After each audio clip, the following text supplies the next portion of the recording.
देख रहे हैं नेटवर्क 33 राजकुमार के साथ। तो चलिए पढ़ते हैं आज की कहानी की ओर। दोस्तों, मेरे घर के बगल में एक गुप्ता परिवार बड़ी ही खुशी से रहा करता था। उस परिवार में 2 लड़कियां थीं। एक का नाम था सोनम तो दूसरी का नेहा। सोनम 17 साल की थी तो नेहा सोनम से 4 साल छोटी थी।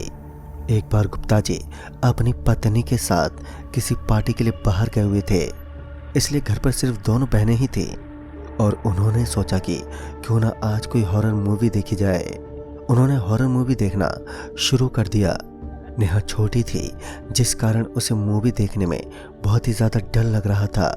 उसे देखकर सोनम को उस पर बार बार हंसी आ रही थी। सोनम ने कहा, तुम कितना डरती हो डरपोक, भूत चुड़ैल ऐसा कुछ भी नहीं होता, ये सब तो बस मेकअप लगाकर एक्टिंग कर रहे हैं।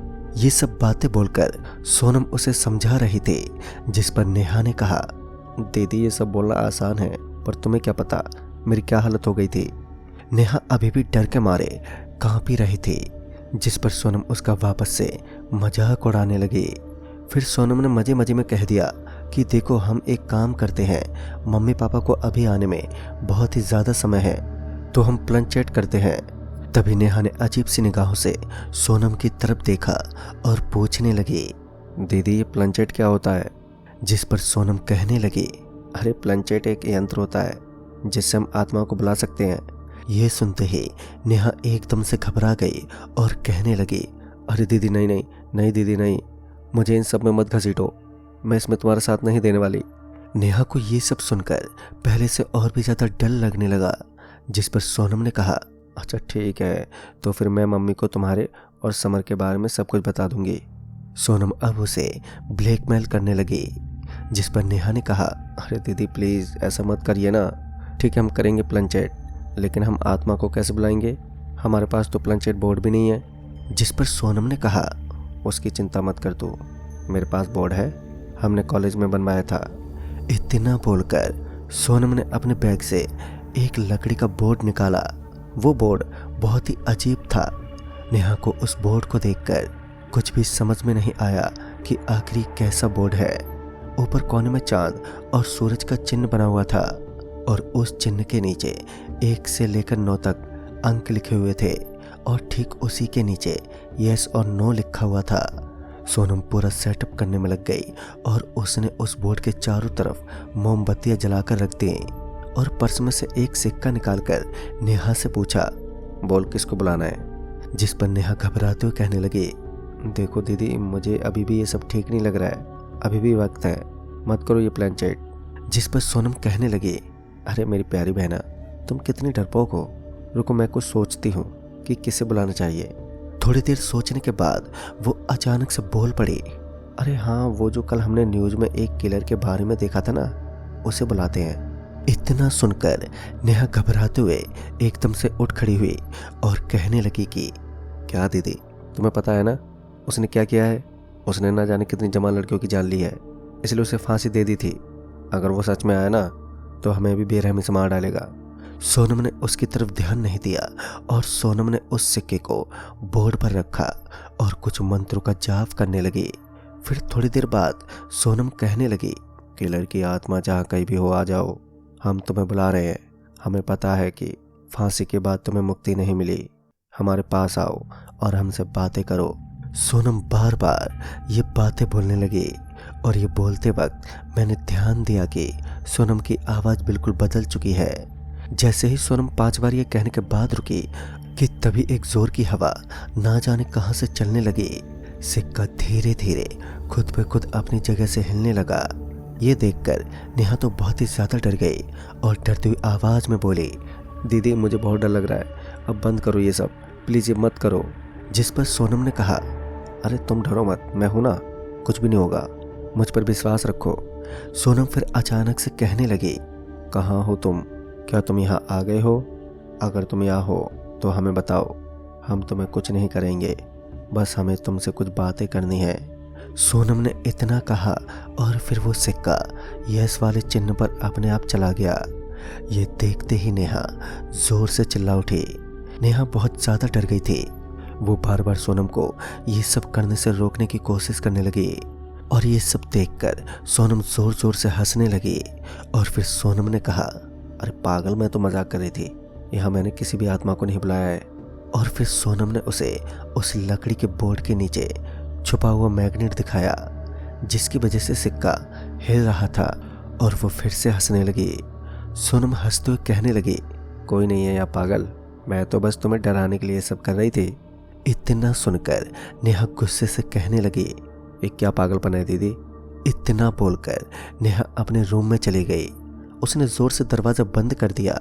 नेहा बहुत गुस्से में थी, जिस कारण सोनम तुरंत नेहा के रूम के बाहर गई और कहने लगी, दरवाजा खोलो नेहा, मैं अब मजाक नहीं करूंगी। लेकिन नेहा बहुत ही ज्यादा गुस्से में थी और उसने लंबे समय तक सोनम को कोई जवाब नहीं दिया।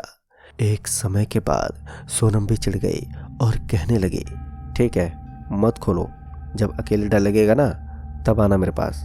ये बोलकर सोनम अपने रूम में चली गई। फिर कुछ देर की खामोशी के बाद नेहा के रूम से जोर जोर से चिल्लाने की आवाजें आने लगी। नेहा चिल्लाते हुए कहने लगी, दीदी दीदी बचाओ, ये आदमी मुझे मार डालेगा। सोनम ने जब इस आवाज को सुना तो वो जल्दी से भागकर नेहा के रूम के पास आई। सोनम ने दरवाजे के बाहर से पूछा, क्या हुआ नेहा, दरवाजा खोलो। इतना कहते ही सोनम जोर से दरवाजा खटखटाने लगी और फिर नेहा की आवाज आनी अचानक से बंद हो गई। सोनम ये सब देखकर बहुत ज्यादा डर गई और वो दरवाजे पर धक्के मारकर दरवाजे को खोलने की कोशिश करने लगी।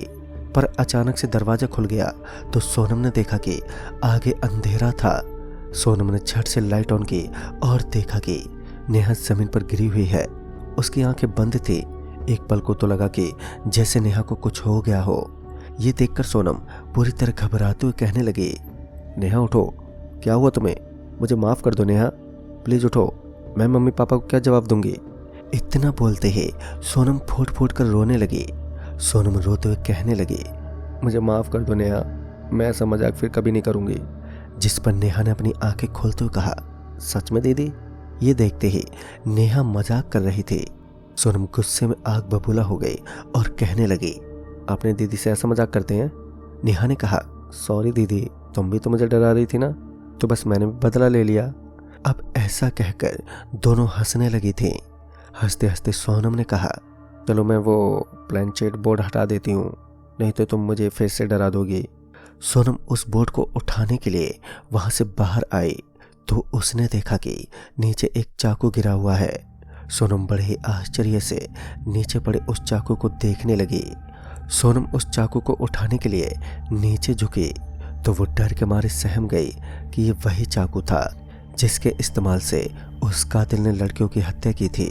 सोनम ने जब ये देखा तो उसे कुछ समझ ही नहीं आया और जैसे ही वो उस चाकू को छूने ही वाली थी कि अचानक से पीछे से नेहा ने वो चाकू उठाया और सोनम की गर्दन पर फेर दिया।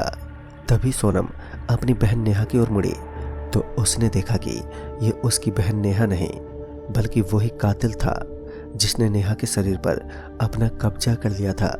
सोनम उसकी तरफ आश्चर्य से देखने लगी और धीरे धीरे उसके गले से खून बाहर आने लगा। सोनम ने अपने हाथ को गले से लगाया तो उसने देखा कि गले से चाकू फेरने की वजह से उसके गले से खून की बौछार शुरू हो चुकी थी। अब सोनम की सांसें रुक चुकी थी। सोनम बिना सांसों के तड़पने लगी। जब उसने नेहा की ओर देखा तो वो नेहा से कहने लगी, तुमने तो मुझे बुलाया था। और अब जाकर सोनम को पता चला कि उसने जो कुछ भी मस्ती मजाक में किया था दरअसल वो सब कुछ सच में हो गया। पर अब तक काफी देर हो चुकी थी। सोनम वहीं तड़प तड़प के मर गई। सोनम के मरते ही नेहा ने कहा, मैंने कहा था ना दीदी, अगर वो सच में आ गया तो। और इतना कहते ही नेहा ने उसी चाकू को अपने गर्दन के अंदर दे मारा पर उसे कुछ भी महसूस नहीं हुआ था क्योंकि उसके शरीर में अब उस कातिल का कब्जा था। और ऐसा करते ही दोनों बहनें अब हमेशा हमेशा के लिए इस दुनिया से जा चुकी थी। और उन दोनों के मरते ही उस प्लेनचेट में खुद पे खुद आग लग गई। सुबह जब उसके परिवार वाले आए तो उन्हें कुछ भी समझ में नहीं आया, पर जब उन्होंने घर में लगे सीसीटीवी फुटेज को देखा तो उन्हें सारी बातें एकदम से समझ में आ गई कि आखिर उस रात इस घर में हुआ क्या था। तो दोस्तों, इस कहानी में बस इतना ही। कहानी आपको पसंद आई हो तो लाइक शेयर ज़रूर करें और साथ ही हमें कमेंट बॉक्स में ज़रूर बताएं। तो मैं आपका दोस्त राजकुमार जल्द ही मिलूँगा एक और नई कहानी के साथ। तब तक के लिए बाय एंड टेक केयर।